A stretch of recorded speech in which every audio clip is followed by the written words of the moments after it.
যারা যারা পোস্ট অফিসে এই মুহূর্তে ফিক্সড ডিপোজিট করতে চাইছেন ইমিডিয়েট করুন, কারণ আপনারা জানেন যে পোস্ট অফিসে প্রতি কোয়ার্টার ওয়াল ইন্টারেস্ট চেঞ্জ হয়। সেহেতু এখন এই মুহূর্তে টিডির ইন্টারেস্ট হচ্ছে 7.5%, 5 বছরের।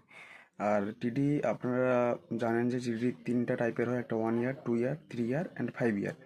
1 ইয়ারের ইন্টারেস্ট হচ্ছে 6.5%, আর 2 ইয়ারের হচ্ছে 6.7%, 3 ইয়ারের 7%, আর 5 ইয়ারের 7.5%। তো যারা যারা এই মুহূর্তে ফিক্সড ডিপোজিট করতে চাইছেন এবং একটা ভালো অপশানে খুঁজছিলেন, তাদের ইমিডিয়েট গিয়ে পোস্ট অফিসে আপনাদের জমানো টাকা ফিক্সড ডিপোজিট করে আসুন এবং বেশি ইন্টারেস্টে মুনাফা লাভ করুন। কারণ পোস্ট অফিসে হয়তো যে কোনো মুহূর্তে ইন্টারেস্ট কমেও যেতে পারে, বেড়েও যেতে পারে, সেটা খুব কমই হয়, কমেও যেতে পারে। তাই এই মুহূর্তে যদি চান আপনারা তো করে নিতে পারেন। নমস্কার। আর এই রকম আরও ভিডিও এবং